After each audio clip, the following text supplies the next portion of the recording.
नमस्कार। फर्स्ट बिहार झारखंड देख रहे हैं आप और आपके साथ मैं शकीना मलिक। देखिए, झारखंड में चुनाव होने वाला है, विधानसभा चुनाव झारखंड में होने वाला, और ऐसे में आपको बता दें कि वहां पर काफी दलों के लोग चुनाव लड़ना चाहते हैं। महागठबंधन की ओर से आरजेडी भी लड़ना चाहती है और वहीं एनडीए की ओर से जदयू और चिराग पासवान की पार्टी भी झारखंड में चुनाव लड़ना चाहती है। ऐसे में बड़ा सवाल यह है कि अब झारखंड में जो चुनाव की शुरुआत होने वाली है, किन पार्टियों को कितनी सीटें मिलने वाली हैं, इन तमाम मुद्दों पर हमारे साथ बातचीत करने के लिए हमारे सहयोगी सदन आज मौजूद है। सदन, झारखंड की क्या अपडेट्स हैं अब तक?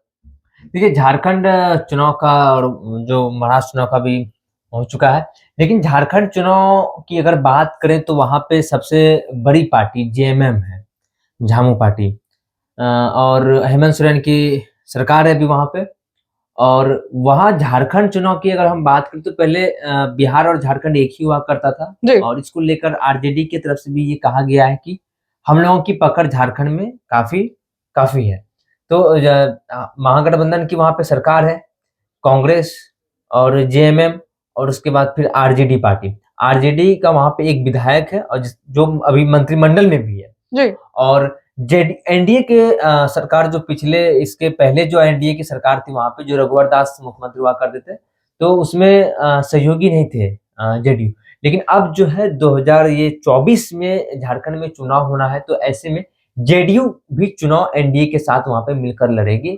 और जो झारखंड प्रदेश के जो अध्यक्ष है जेडीयू के, खीरू महतो, उन्होंने कहा है कि हम लोग 11 सीटों के ऊपर तैयारी पूरी रखे हैं। और ये कुछ देर पहले ही कहते नजर आए बिहार सरकार के मंत्री विजय चौधरी। उन्होंने साफ तौर पर कहा कि 11 सीट के ऊपर हमारी वहां पे तैयारी है, और हम अगर हमें जितनी सीट मिल जाए, जब हम लोगों की तरफ से मीडिया के द्वारा सवाल भी पूछा गया कि कहा यह जा रहा है कि आप लोगों को 2 सीट देने की बात कही जा रही है, तो उन्होंने साफ तौर पर कहा कि 2 कहीं पे 3 आप लोग की ही तरफ से ये कहा जा रहा है। हालांकि अभी सीट का फॉर्मूला तय नहीं हो पाया है झारखंड में, लेकिन जेडीयू की तरफ से 11 सीट के दावे तैयारी है। उन्होंने कहा है कि खीरू महतो की तरफ से, जो झारखंड प्रदेश के अध्यक्ष है जेडीयू के, उनकी तरफ से ये कहा गया है कि हम 11 सीटों के ऊपर हम चुनाव लड़ेंगे। लेकिन सबसे बड़ी बात यह है कि एनडीए के जो घटक दल हैं, चाहे लोक जनशक्ति पार्टी रामविलास हो, चाहे वो जीतन राम मांझी की पार्टी हो।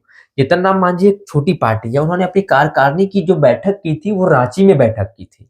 ये संदेश भी उन्होंने देने की कोशिश की थी कि हम झारखंड का जो विधानसभा चुनाव है लड़ना चाहते हैं। उन्होंने मीडिया से भी कहा था, और ये बात चिराग पासवान की पार्टी की भी तरफ से निकल कर आई कि झारखंड विधानसभा चुनाव में हम लोग एंट्री करना चाहते हैं, हम लोग चुनाव लड़ना चाहते हैं। हालांकि चिराग पासवान सभी प्रदेश में तैयारी हर राज्य में वो कर रहे हैं, लेकिन झारखंड को लेकर एक बड़ी अपडेट आई है चिराग पासवान की भी, कि वो झारखंड चुनाव को लेकर भी वो सक्रिय है। लेकिन ये प्रेशर अब बीजेपी के ऊपर जा रहा है। बीजेपी के जो प्रभारी हैं हेमंता बिस्वा शर्मा, जो असम के मुख्यमंत्री हैं, और जेडीयू की तरफ से जो प्रभारी हैं वो अशोक चौधरी हैं। लेकिन सवाल बड़ा जो है सदन, वो ये निकल कर आ रहा है कि महागठबंधन की तरफ से आरजेडी की क्या तैयारी है इस झारखंड चुनाव को लेकर? जी देखिए, वहां पे 81 मेंबर्स हैं जी, और आरजेडी की अगर बात करें तो आरजेडी को भी सीट वहां पे चुनाव लड़ने के लिए, इस बार लोकसभा में परफॉर्मेंस अच्छी नहीं थी ना आरजेडी की। आरजेडी की वहां पे एक सीट लोकसभा में वहां पे मिला था, जो कि उनको झारखंड में हारना पड़ा था 2024 में। लेकिन कम से कम मुझे लग रहा है कि आरजेडी का भी वहां पे 10 सीट या 6 सीट पिछले बार मिला था, लेकिन इस बार भी अनुमान है, क्योंकि आरजेडी का भी थोड़ी बहुत वहां पे पकड़ है, क्योंकि एक विधायक आरजेडी का वहां पे है जो कि भी मंत्री हेमंत सोरेन के मंत्रिमंडल में है वो। और आरजेडी की भी पूरी तैयारी है। सब देखिए, पार्टी सभी जो क्षेत्रीय पार्टी है वो सब पार्टी चाहती है कि हमारा विस्तार हो। जदयू की जो संभावनाएं निकल कर आ रही है जदयू की तरफ से, तो क्या जदयू इस बार एनडीए के साथ ही वहां पर चुनाव लड़ेगी या फिर अलग का भी कुछ? नहीं, बिल्कुल एनडीए के ये मंत्री कहते नजर आए कि हम लोग एनडीए के साथ चुनाव लड़ेंगे, एनडीए के साथ ही बढ़ेंगे झारखंड में। सीट के ऊपर अभी सहमति नहीं बनी है, बात चल रही है। सीधे साफ तौर पर झारखंड के प्रदेश अध्यक्ष खीरू महतो ने साफ तौर पर कहा कि बात चल रही है ऊपर स्तर पर, और 1-2 दिन में ये सीट की फाइनल हो जाएगी। और झारखंड में 81 सीट है विधानसभा के, तो ऐसे में जो इसके पहले रघुवर दास वहां के मुख्यमंत्री थे, और पहले नन आदिवासी चेहरा वहां पे मुख्यमंत्री बने थे और लोग काफी नाराज भी थे इस चीज को लेकर कि रघुवर दास को, जो कि नन आदिवासी को यहाँ पे मुख्यमंत्री बना दिया। 2000 के बाद जब बिहार से झारखंड अलग हुई 2000 में, तो वहां पे आदिवासी चेहरा ही वहां पे मुख्यमंत्री हुआ करते थे और रघुवर दास को जब बनाया गया तो लोग काफी नाराज थे, जिसका परिणाम जो विधानसभा चुनाव में भी देखा गया, जो कि जेएमएम को काफी वहां पे बहुमत भी आया था। और ऐसे में कांग्रेस और जेएमएम और आरजेडी ये तीनों पार्टी एक साथ मिलकर वहां पे झारखंड चुनाव में कांग्रेस की कैसी पकड़ है वहां पर? नहीं, बिल्कुल झारखंड में कांग्रेस की पकड़ अच्छी खासी है। शायद 6-7 सीटें भी हैं उनकी झारखंड में। अगर हम बात करें तो कांग्रेस की सीट वहां पे 6 या 7 सीट कांग्रेस का है वहां पे झारखंड में। 6 नहीं, उससे ज्यादा सीटें हैं कांग्रेस की वहां पे।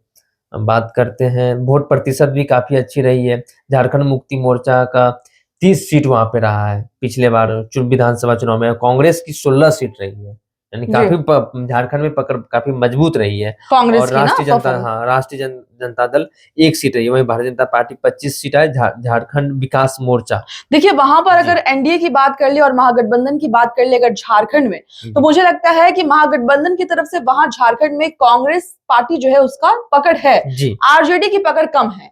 और वहीं अगर एनडीए की बात कर ले तो बीजेपी की कैसी पकड़ है वहां पर? बीजेपी पिछले बार सत्ता में थी वहां पे, रघुवर दास की पूर्ण अच्छी पकड़ है।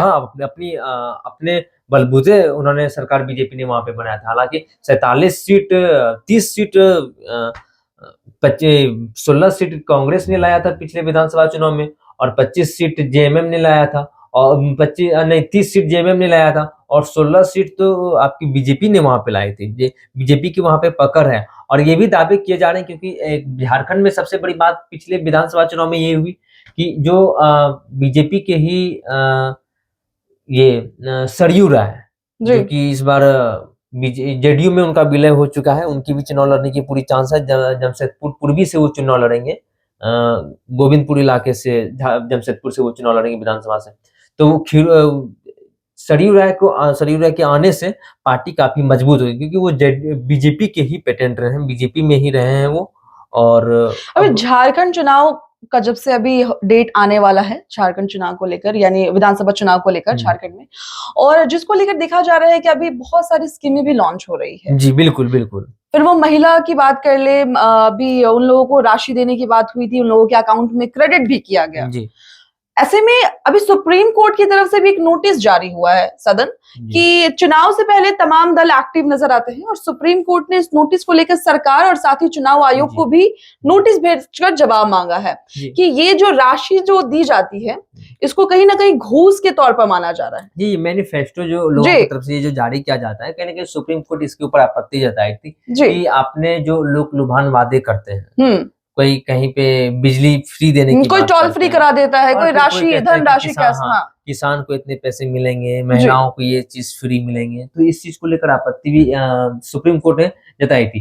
लेकिन सबसे बड़ी बात यह है कि झारखंड चुनाव को लेकर कहीं ना कहीं जेडीयू की तैयारी 11 सीटों के ऊपर है और जेडीयू के मंत्री ये कहते नजर आ रहे हैं कि अगर हम 11 सीटों के ऊपर तैयारी कर रहे हैं, हमारी मजबूत पकड़ है, क्योंकि 81 सीटें अगर 11 सीट अगर जेडीयू को मिलता है, हालांकि जेडीयू की पकड़ काफी कम रही है वहां पे, इसलिए 2 या 3 सीट मुझे लगता है कि एनडीए की वजह से मिल सकती है। एनडीए में अगर वो रहेंगे तो कम से कम 2 या 3, कम से कम 5 से ज्यादा सीट जेडीयू को झारखंड विधानसभा चुनाव में नहीं मिलने वाली है। और हेमंत, जिस तरीके से कल ही आपने देखा हो कि चुनाव से पहले, आज डेट का भी ऐलान हुआ और चुनाव से पहले ईडी का शिकंजा भी वहां पे रांची में आपने देखा होगा कि शुरुआत हो चुकी है। हेमंत सोरेन के करीबी मंत्री के घर पे ईडी का भी छापा पड़ना शुरू हुआ है और झारखंड चुनाव के लिए पूरे एक्टिव मूड में है झारखंड। और इस बार कहीं ना कहीं दोनों तरफ से, महागठबंधन और एनडीए की तरफ से, दोनों तरफ से मजबूत दावे भी पेश किए जा रहे हैं, क्योंकि झारखंड में एक खासियत रही है कि 5 साल के बाद सरकार उलटफेर होती रही है, क्योंकि पिछले बार रघुवर दास को जो मुख्य, हर चुनाव का रिकॉर्ड रहा है झारखंड में, जनता वहां पर बदलाव करती है और रघुवर दास के नेतृत्व में चुनाव इन लोग तो ये इसके पहले जो 2024 है ये, और 2020 में 19 में जो चुनाव लड़ा था झारखंड में, तो रघुवर दास के नेतृत्व में वहां पे एनडीए बीजेपी हार गई थी। कहीं ना कहीं लोगों के बीच में काफी नाराजगी थी और इस बार जो है तैयारी भाजपा की तरफ से पूरी की जा रही है और सरयू राय के इस पाले में आने से कहीं ना कहीं काफी मजबूती मिलेगी। और अगर जेडीयू को 5 सीट अगर मिलता है तो यहाँ के भी जो भी दल बल यहाँ के रहेंगे वो झारखंड में जाके चुनाव प्रचार प्रसार करेंगे, क्योंकि तेजस्वी यादव अभी देवघर में उनकी यात्रा शुरू होने वाली है बिहार में, लेकिन वो देवघर में आज है।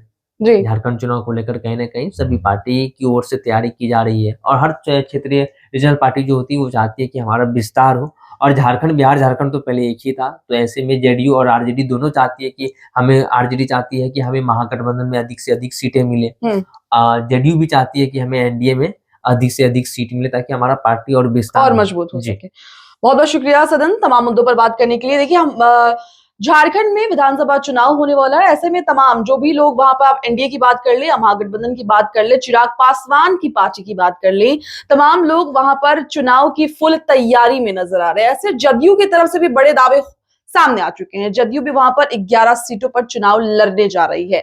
वहीं जहां पहले देखा गया कि आरजेडी जो है वो महज 1 सीटों पर थी लोकसभा में और वो भी सीट हार गई थी, लेकिन विधानसभा में आपको बता दें कि महागठबंधन में कांग्रेस की जो पकड़ है झारखंड में, वो काफी तगड़ी पकड़ है कांग्रेस की। लेकिन देखना अब यह है कि इस बार चुनाव में बाजी कौन मारता है।